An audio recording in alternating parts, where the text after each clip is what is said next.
मेरा सरताज है, महाश्रवण गणतार,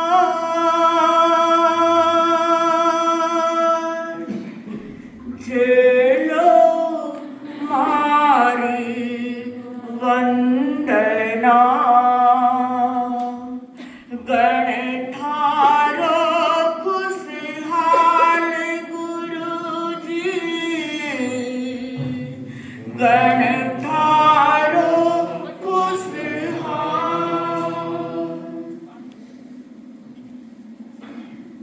त्रिकशाध्यान के स्वप्न दृष्टा आचार्य तुलसी को नमन। त्रिकशाध्यान के जनक, त्रिकशाध्यान के प्रणेता, परम श्रद्धास्पद युग प्रधान आचार्य महाप्रज्ञ जी के चरणों में वंदना।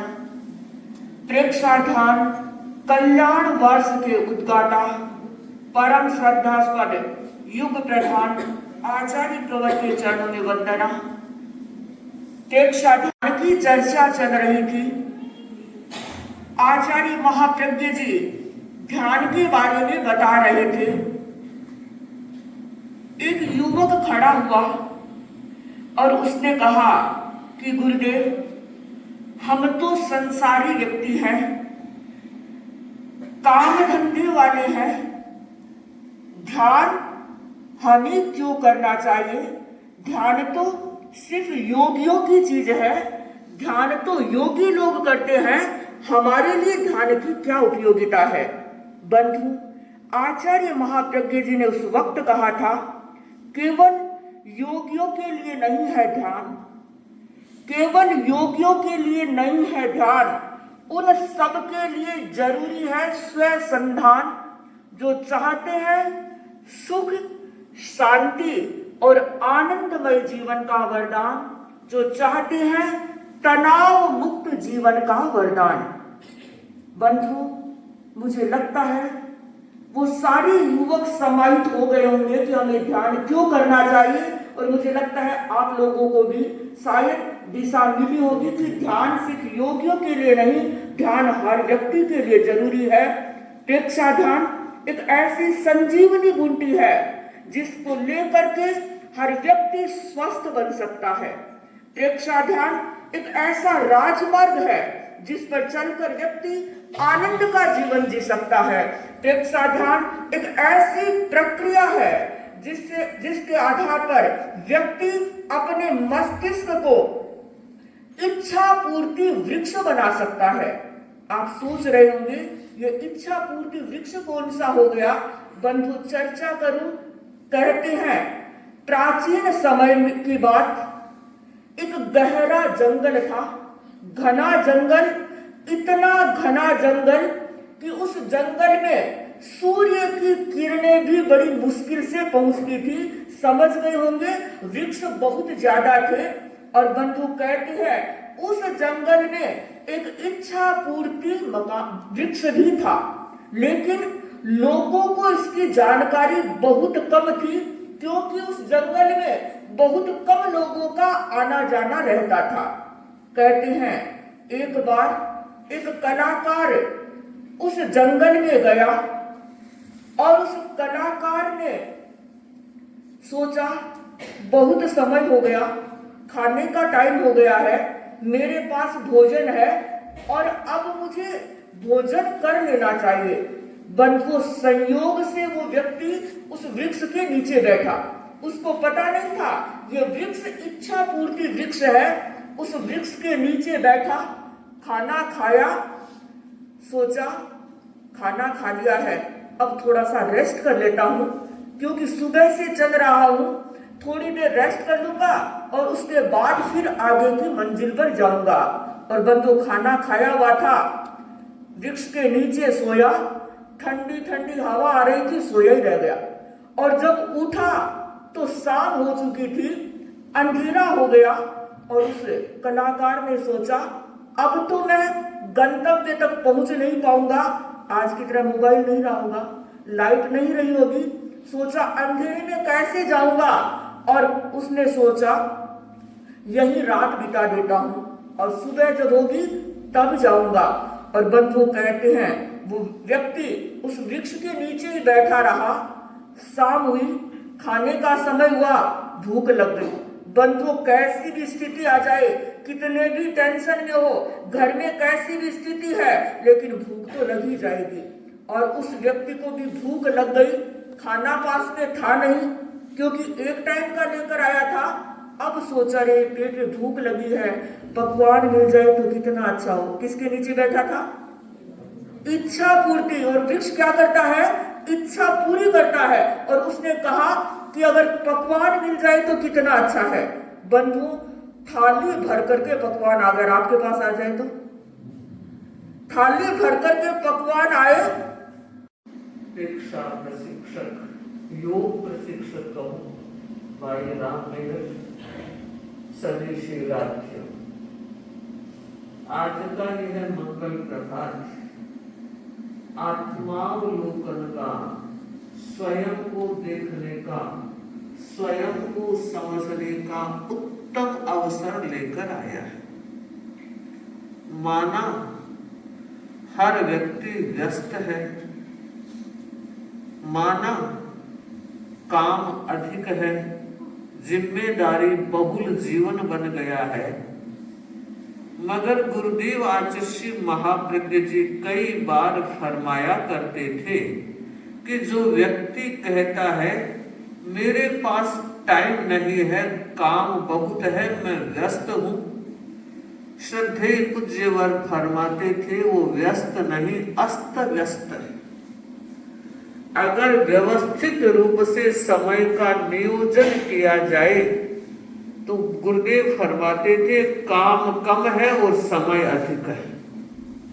पर जितने लोग हम बैठे हैं वो इस सोच वाले हैं कि काम बहुत ज्यादा है और वक्त बहुत कम है। सच, आज हमें एक चिंतन करना है, विचार करना है।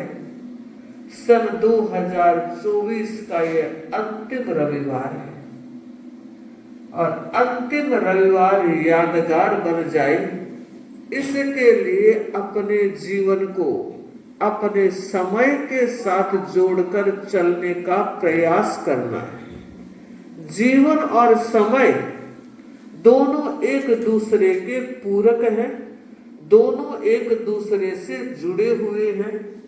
जरूरत है 24 घंटे का तालमेल बिठाएं।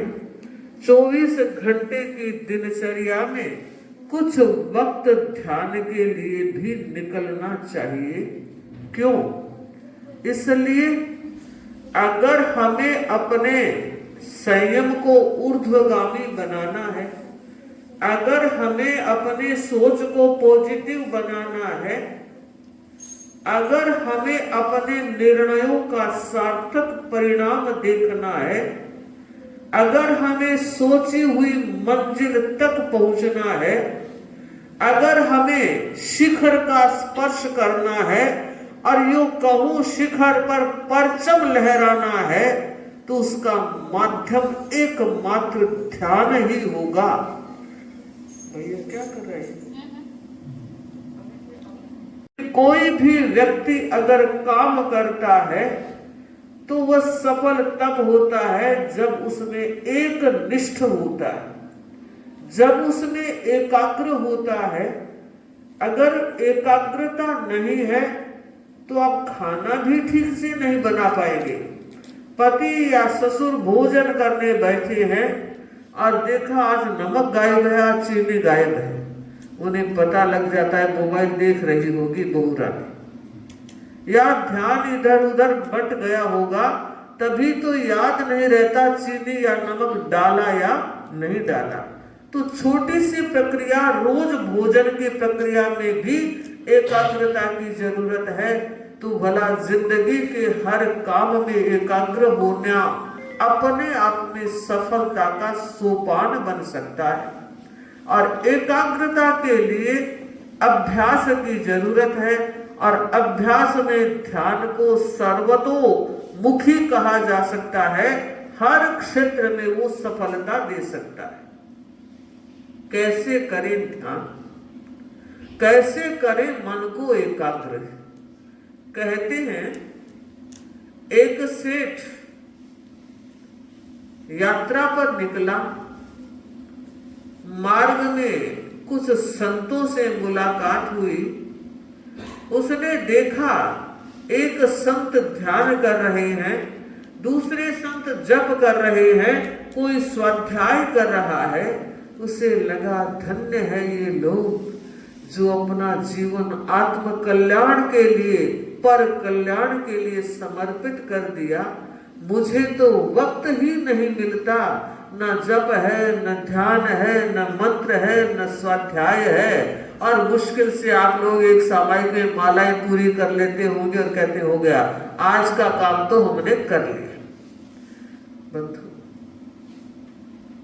उस व्यक्ति ने एक संत से कहा, महाराज मैं ध्यान करना चाहता हूं, जप करना चाहता हूं, काम करना चाहता हूं, ये सारे आत्म विकास के काम मुझे अच्छे लगते हैं, पर महाराज करूं क्या? मेरे पास काम बहुत ज्यादा है, इतना काम है, जब मैं उस काम को देखता हूं तो लगता है जिंदगी पूरी हो जाएगी, मगर ये मेरे शुरू किए हुए सोचे हुए काम पता नहीं कब और कैसे पूरे होंगे। तो संत ने कहा, इसके लिए मेरे पास एक उपाय। बहुत बढ़िया बात है महाराज, अगर आपके पास उपाय है तो बताएं। कि मैंने साधना की है और उस साधना की सिद्धि में एक देवात्मा मेरे से परिचित हो गया है, और मुझे लग रहा है कि सच में अब मुझे उस दिव्यात्मा की जरूरत नहीं है, अब उसको तुम्हें देना चाहता हूं।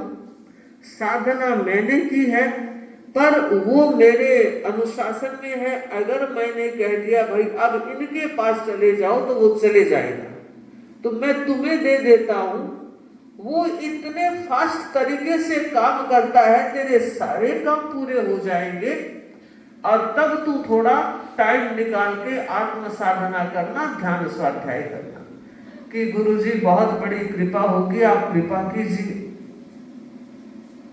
वो उस देवता को कह दूं, शक्ति संपन्न व्यक्तित्व को कह दूं, लेकर घर गया और जाकर कहा कि भाई मुनिराज ने, संत महात्मा ने मुझे दिया है, इसलिए दिया है कि तुम्हें मेरे सारे काम करने हैं जो अब तक वर्षों से उलझे पड़े हैं।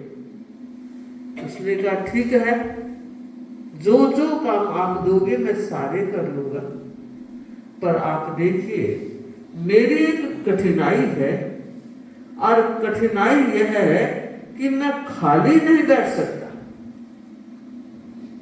अगर खाली बैठ गया के साथ चत्तारि मंगलम अरहंता मंगलम सिद्धा मंगलम साहू मंगलम केवली पन्नत्तो धम्मो मंगलम। चत्तारि लोगुत्तमा अरहंता लोगुत्तमा सिद्धा लोगुत्तमा साहू लोगुत्तमा केवली पन्नत्तो धम्मो। चत्तारि शरणं पवज्जामि अरहन्ते शरणं पवज्जामि सिद्धे शरणं साहू शरणं पवज्जामि केवली पन्नत्तं धम्मं शरणं पवज्जामि। विघ्नहरण मंगल